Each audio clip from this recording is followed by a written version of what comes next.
बिस्मिल्लाहिर्रहमानिर्रहीम अस्सलाम वालेकुम। आज हम बनाएंगे बहुत ही मज़ेदार, बहुत ही इजी और बहुत आसान तरीके से बनने वाले कद्दू गोश्त की रेसिपी या लौकी गोश्त भी इसको आप कह सकते हैं। इसको हम बनाएंगे चिकन के साथ। खाने में बहुत ही मज़े के लगते हैं और बनाना इसको बहुत आसान है। बहुत ही सिंपल वे में मैं आपको बताऊंगी। इसको आप झटपट किस तरीके से बना सकते हैं। गर्मियों में कद्दू गोश्त का सालन हो और साथ में तंदूर की रोटी हो तो बहुत ही मज़ा आता है। ये कद्दू गोश्त आप एक बार बनाएं तो इंशाल्लाह आपको बहुत ही पसंद आएंगे। तो चलिए ये बगैर देर के रेसिपी को स्टार्ट करते हैं।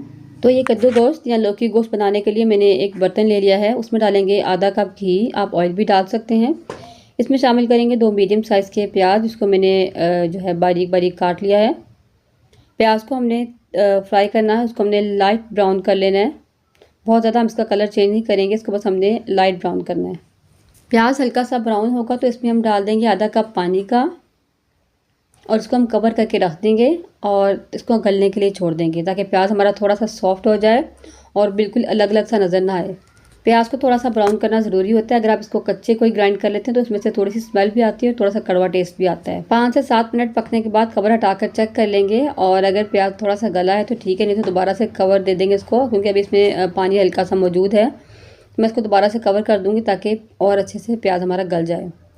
तकरीबन 4-5 मिनट मैंने इसको दोबारा से पका लिया है और बस हमें इतना ही पकाना है। बहुत ज़्यादा इसको हमें गलाने की ज़रूरत नहीं है।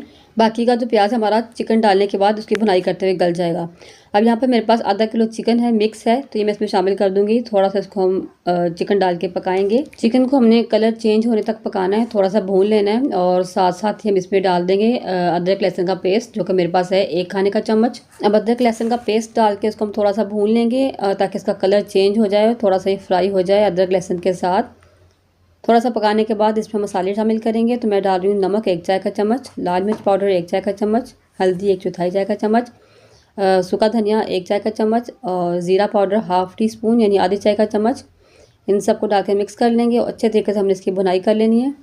अच्छा, यहाँ पर बिल्कुल ये ड्राई हो चुका है तो थोड़ा सा मैं इसमें पानी डालूंगी ताकि मसाले जो हमारे जले नहीं और जो प्याज है ना वो भी थोड़ा थोड़ा भूनते भूनते गल जाए। अब मैं इसमें डालूंगी गरम मसाला, जो कि आप पहले भी शामिल कर सकते हैं। गरम मसाला मैं डाल रही हूँ बिल्कुल 1/4 चाय का चम्मच और उसको अच्छे से मिक्स कर लेंगे। इसकी भुनाई कर लेंगे चिकन की हम।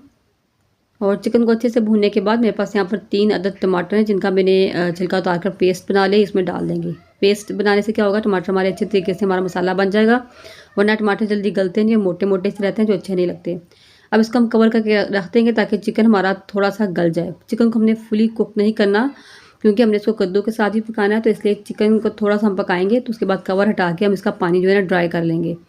चिकन जब थोड़ा सा आपको लगे कि गल चुका है तो बस हमने कवर हटा देना है। उसको हमने फ्लेम को हाई कर देना है। इससे पहले हमने मीडियम फ्लेम पर इसकी कुकिंग की थी। अब हमने फ्लेम हाई करके इसका पानी ड्राई कर लेना है, क्योंकि हमने इसमें कद्दू डालने हैं। कद्दू डाल के भी हमारा चिकन मज़ीद गल जाएगा। तो बस मैं इसकी पानी ड्राई कर लेती हूँ। टमाटरों का पानी हमारा काफ़ी हद तक ड्राई हो चुका है। थोड़ा सा पानी इसमें होगा तो इसमें शामिल कर देंगे कद्दू, जो कि मेरे पास थे 3 स्मॉल साइज़ के, जिनको मैंने बिल्कुल बारीक बारीक स्लाइस में काट लिया है। और ये कद्दू डाल के इनको अच्छे से मिक्स कर लेंगे।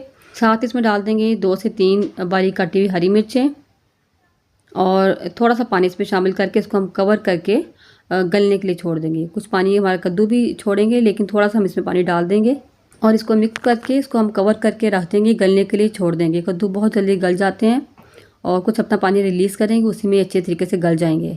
तो कद्दूओं को चिकन के साथ पकते हुए तकरीबन 10 मिनट हो चुके हैं। कवर को हटा लेंगे और एक बार चेक कर लेंगे कितना गले हमारे कद्दू और हमें कितना मज़ीद इसको पकाना है। स्पाइसेस आप अपनी पसंद के मुताबिक कम ज़्यादा कर सकते हैं। नमक भी चेक कर लें, आप कम लगे तो आप मज़ीद डाल सकते हैं। तो मैंने डाल दिया यहाँ पे थोड़ा सा मज़ीद नमक। उसको मिक्स कर लेंगे और अभी कद्दू हमारे थोड़े से कच्चे हैं, इनमें कसर है थोड़ी सी, तो दोबारा से इसको कवर करके रख देंगे हम और गलने के लिए छोड़ देंगे। थोड़ा सा इसको मज़ीद हम गलाएंगे। अभी आप देख रहे हैं थोड़े कच्चे लग रहे हैं। तो कद्दू को यहाँ पे पकते हुए 10 से 15 मिनट हो गए हैं टोटल। हमने इसको 20 से 25 मिनट पकाया है और बस आपने इसको इतनी देर पकाना है कि अच्छे तरीके से गल जाएँ। और अगर आपको ज़्यादा मसाला पसंद है तो उसको मज़ीद पका सकते हैं। तो बस आप इसको चेक कर लेते हैं। पानी इसका बिल्कुल ड्राई हो चुका है। कद्दू हमारे तकरीबन बहुत अच्छे से गल चुके हैं। अब एक बार कवर हटा के हमने अच्छे तरीके से इसकी भुनाई कर लेनी है और ताकि कद्दू मज़ीद अच्छे तरीके से गल जाएँ और घी को ये छोड़ दें। तो देखिए मैंने कद्दू की यहाँ पर अच्छे तरीके से भुनाई कर लिया। कद्दू मज़ीद थोड़े से घुल गए हैं, गल चुके हैं। अब थोड़ा सा इसमें हम पानी डालेंगे क्योंकि हमें बिल्कुल खुश्क नहीं अच्छे लगेंगे खाने में, तो मज़ा नहीं देते। थोड़ा थोड़ा सा जो है ना हल्का हल्का सा इसमें शोरबा और थोड़ी सी ग्रेवी अच्छी लगती है। तो हल्का सा पानी डाल के मैं इसको कवर करके दम पे रख दूँगी। ताकि इसके ऊपर घी अच्छे तरीके से आ जाए। तो बस इसको 1-2 मिनट हम दम पर रखेंगे। बहुत ज़्यादा हम इसको हमें मतलब कि पकाने की ज़रूरत नहीं है, क्योंकि चिकन भी गल चुका है और कद्दू भी हमारे अच्छे तरीके से गल चुके हैं। तो हमारा चिकन कद्दू का सालन पककर तैयार है। इसको हम धनिया से गार्निश कर देंगे और 1-2 हरी मिर्चें भी डाल देंगे, जिसकी खुशबू बहुत ही अच्छी आएगी। मुझे आप बताइए कमेंट करके कि आप किस तरह के कद्दू खाना पसंद करते हैं, गोश्त के साथ या खाली कद्दू आपको मसाले वाले अच्छे लगते हैं। तो ये थी मेरी आज की रेसिपी। मुझे उम्मीद है आपको ज़रूर पसंद आई होगी। वीडियो अच्छी लगे लाइक करें, ज़्यादा से ज़्यादा शेयर करें। चैनल पर नहीं है तो सब्सक्राइब करना मत भूलें, और अगर फेसबुक या टिकटॉक पर देख रहे हैं तो मुझे फॉलो ज़रूर कर दें। मिलते हैं इंशाल्लाह नेक्स्ट वीडियो में। अपनी दुआ में याद रखिए। अल्लाह हाफिज़।